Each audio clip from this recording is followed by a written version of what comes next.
সভাপতি সেক্রেটারি যদি আপনাদের নির্দেশনা না শুনে অর্থাৎ কোনো কাজে কর্মে আন্দোলন সংগ্রামে না আসে, কোনো ভাইয়ার রাজনীতি করে, হান্নান ভাই, রহিম ভাই, করিম ভাই, তাহলে একমাত্র তারেক সাহেবের রাজনীতি যদি করে, আমি বক্তৃতা দেব না, শেষ, তারেক সাহেবের রাজনীতি করে, সেই নির্দেশনা অনুযায়ী আপনি সভাপতি secretary Nantu senior vice president এ 5 জন নিলাম, বলার পরে যদি কেউ না আসে তাহলে আপনারা জেলার কাছে অনুরোধ করবেন, এই লোকগুলির আমরা দিয়েছি, এরা জাতীয়তাবাদী দলের রাজনীতি না করে, যুব দলের রাজনীতি না করে, এরা ভাইয়ার রাজনীতি করে, হান্নান ভাইয়ের রাজনীতি করে বা রহিম ভাইয়ের রাজনীতি করে, ওদেরকে আপনারা পরিবর্তন করার জন্য জেলাতে আবেদন জানাবেন। আমাদের সামনে পৌর যুব দলের নেতৃবৃন্দকে পরিচয় করে দেওয়ার জন্য আমি অনুরোধ করব জেলা যুব দলের বিপ্লবী সাংগঠনিক সম্পাদক সাবেক ছাত্রনেতা ফয়সাল আহমেদ পাহাড় পৌর যুব দলের সুপার ভাই পরিচয় করিয়ে দিবেন। সুপার ভাই পরিচয় করে দেওয়ার পরে তারপরে তারা আপনাদের যে কর্মকর্তারা আছেন তাদেরকে ফুল দিয়ে বরণ করে নেবেন। পৌরসভা যুব দলের পূর্ণাঙ্গ কমিটির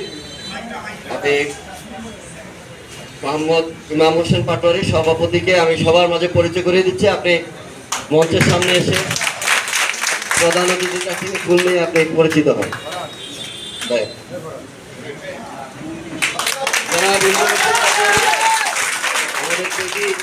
নেতা ইমাম হোসেন পাটোয়ারি সভাপতি আমাদের পৌর যুব দলের পূর্ণাঙ্গ কমিটি।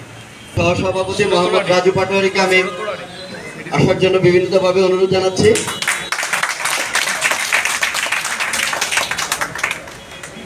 তারপরে আমাদের আমিন মিজি সাধারণ সম্পাদক, তাকে মঞ্চে আসার জন্য বিনীতভাবে অনুরোধ জানাচ্ছি।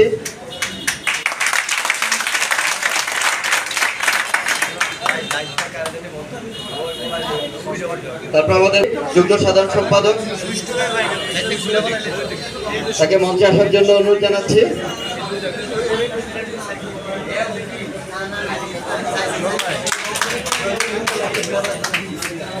সোহাগ পাটোয়ারি সাংগঠনিক সম্পাদক, তাকে মঞ্চে আসার জন্য বিনীতভাবে অনুরোধ জানাচ্ছি।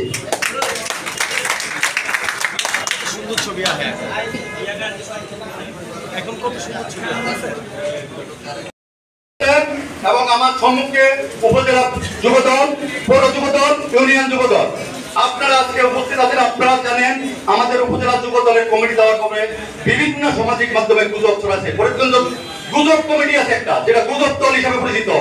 এরাই আমাদেরকে বিভিন্ন ভাবে বলতেছে বিকাশ কমিটি। আসলে বিকাশ কমিটি কারা? কিন্তু কোনদিন তো কোনো বিকাশ কমিটি আমাদেরকে বলে নাই আমরা ন্যায়ের পক্ষে ছিলাম, আমরা ন্যায়ের পক্ষে সংগ্রাম করে আজকে আমরা কমিটি উপহার দিয়েছে এবং যারা ত্যাগী তাদেরকে দিয়ে উপহার দিয়েছে। যারা আজকে আব্দুল কাদের বগল, মোহাম্মদ আব্দুল কাদের বগল,